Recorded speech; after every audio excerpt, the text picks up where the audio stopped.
dedicated to all of the couples in the audience and all of the single people in the audience and everybody else. Hey, put your money away, Tony. Yeah, my name's Dick. Nice to meet you, John. You know me. You heard me. What are you, a cop? Huh? Stay out of it, Tony. What are you, a cop? No, you're not a cop. You're a bartender, so set me up already, huh? Yeah. I tell you, my back's killing me. I put in 14 hours in my cab today. Hey, but it's good work, you know? It's real work. Yeah. I don't know what you're going to do with the rest of your life there, John, but if I were you, what are you, 21, 22? If I were you, I'd stick to being a bartender. People always going to want to drink. If they're happy, they want to drink. If they're down, they want to drink. Give me a shot, I'll work on a beer. Yeah. Hey, screw you, Tony. I got this one, all right? Yeah. Oh, driving a cab's not a very good job, huh? Listen, John, I don't know you, but listen. Driving a cab is real. Believe me, I have done a lot of unreal work in my life. But listen, let me tell you something. Outside that door is an 88 Chevy Caprice V8. Yeah, not like those hybrid SUVs. You know, I've seen it all. There is nothing better than an 8-cylinder Chevy. Oh, yeah. I used to have a 55 Chevy when I was growing up in Modesto. Yeah.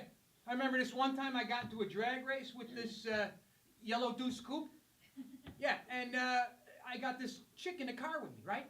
And she wants to talk about our relationship while I'm trying to race this car. And I can't concentrate. So I skip the pavement, go down into the ravine, and she gets out of the car without a scratch on, with no care in the world for me, and goes running to her old boyfriend.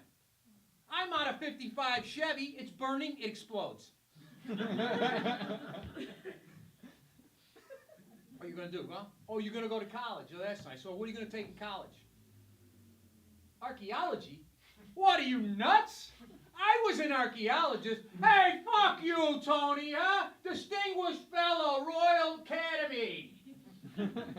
Hey, John, stay out of that archaeology. Listen, it is boring and dangerous at the same time. And if that's not bad enough, it attracts the most fucked up women you will ever meet. I remember this one chick, her name was Karen. I met her in the Himalayas. She was drinking these Sherpas under the table, right? And then she gets involved in this neo-Nazi organization. I had to save her pretty little ass. Yeah, and then there was Kate. She was a saloon singer. Or as she liked to call herself, an entertainer. What the hell she was doing in the Far East, I'll never know. She sure as hell wasn't doing any archaeology. Hey, and then there was Allison. She's the hottest of the three, yeah. But again, with this neo-Nazi thing. But that's not what made her weird. No, my dad was visiting me at the time, and she starts coming on to him. She was very materialistic. Yeah. Law school? What, are you nuts? Hey, I was a lawyer. I had it all. I was a state's attorney, I was married, and I was getting some on the side. Yeah. And my girlfriend, Greta, Jesus, she was very ambitious. She wanted me to run for Attorney General. I said, I don't need that responsibility. I'd had all that responsibility when I was an archaeologist. Just then I hear this clicking sound. She clicks off. She says she doesn't want anything more to do with me. We're finished. We're through. A week later, she turns up dead. And they accuse me of the murder. Now, although one is presumed innocent until proven guilty, they had great evidence. They had found my sperm in her diaphragm inside of her, which put me at the scene of the crime.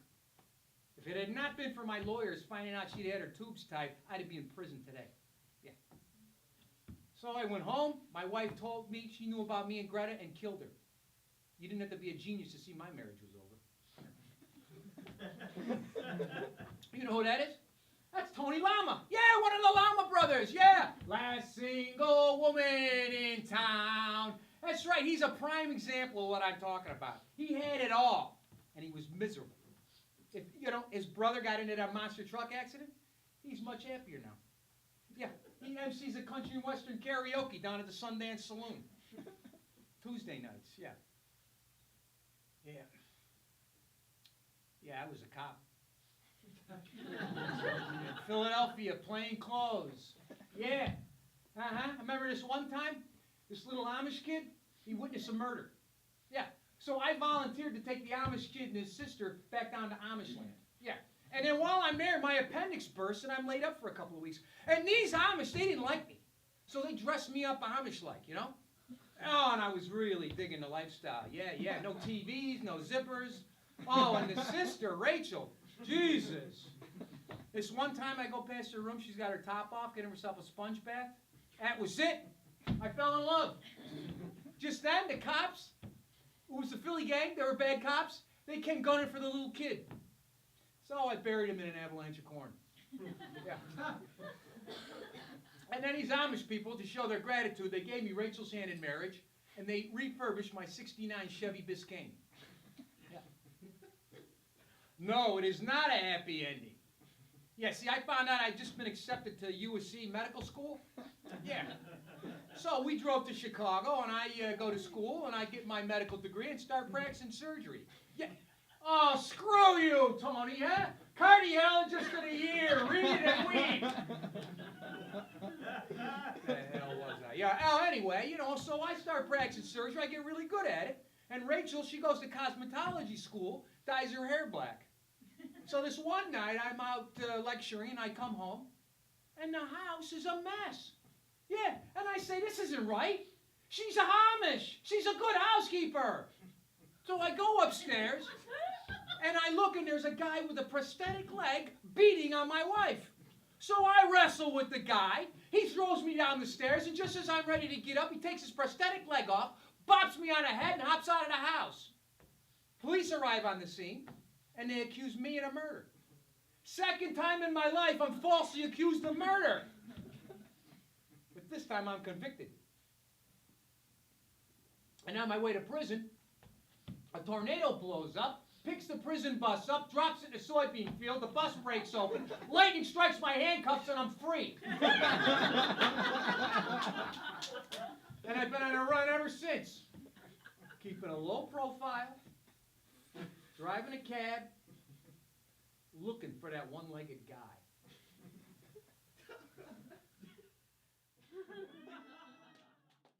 Who are you people? Why are you here? What do you want from me?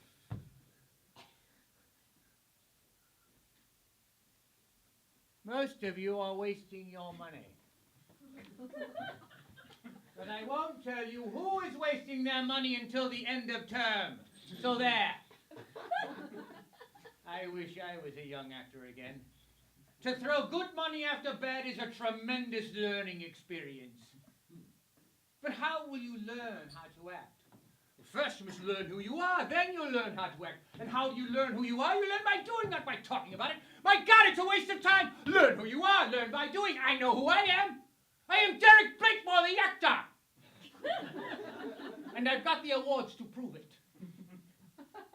But is an award validation of one's own talent as an actor?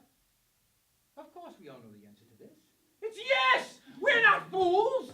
Acting is a completely intangible art form. Grasp the thing that is solid. The plaudits of your classmates mean nothing. You walk out of this class with what?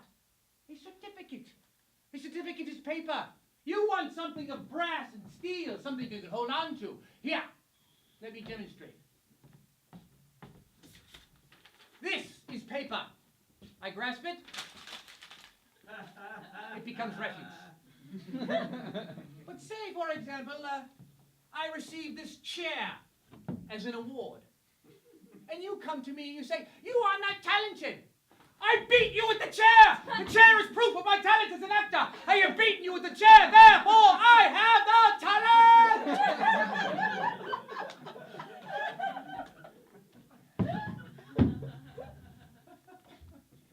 Many of you know me from my performances here at Theatre Diorama, or in the TV role of Bill the Bun Man, who delivers the Marianne rolls and bread piping hot to the market on time.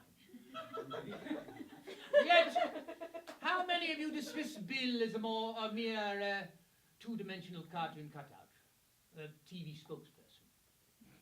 True, Bill is a two-dimensional cartoon cutout created solely to sell white mush bread that has a higher IQ than he does.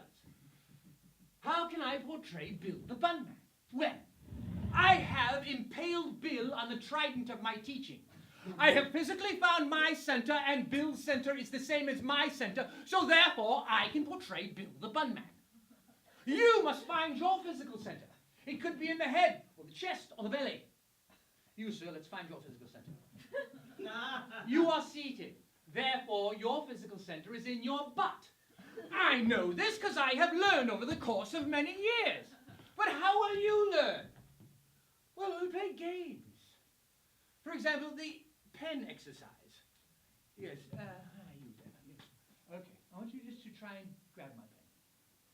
Yes, try and grab it. Now, how do you feel for making you use a game? Embarrassed. Well, if you had any backbone at all, you tell me to fuck off for having you do a silly thing like that. Go ahead.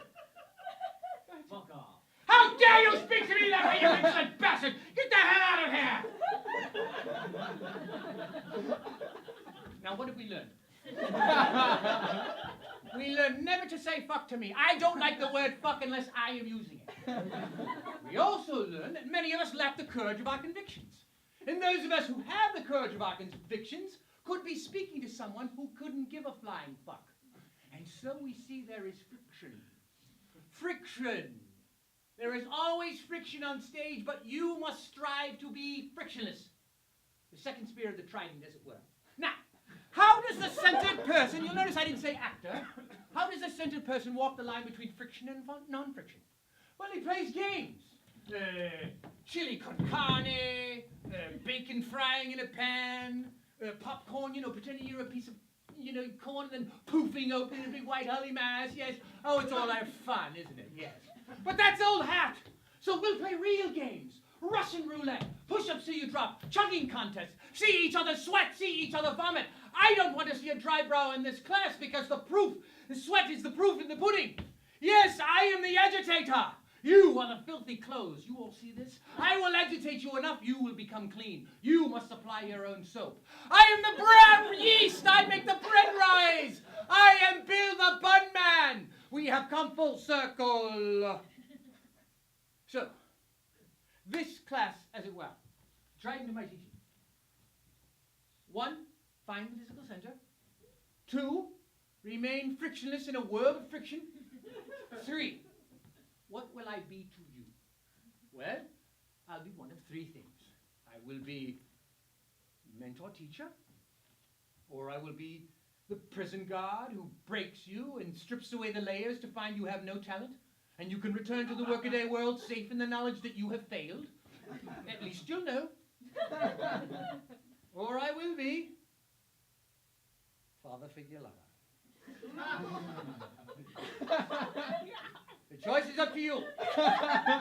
Now, no more talk, because the key is the work, and the work is the doing, and in the doing, you are like the worker bees, and I am the beekeeper. You will go out, rub your butts on the flowers, pollinate, and make honey, i.e., the awards that prove we have the talent. And I will be the queen bee. No, wait a minute, I can't be the queen bee, I'm already the beekeeper. Yes, but I was the queen bee. Yes, Sue Bee Honey, National Restaurant Show, McCormick Place Annex. Magnificent. Right, okay, so, now, if we want to get those stingers in shape to sting like a bee, we've all got to get up on our feet. Everyone, come on, get up on your feet. We're going to do the basic stretch as you saw on the Vimeo. Yes, if anybody went to that Vimeo site. Okay, very easy.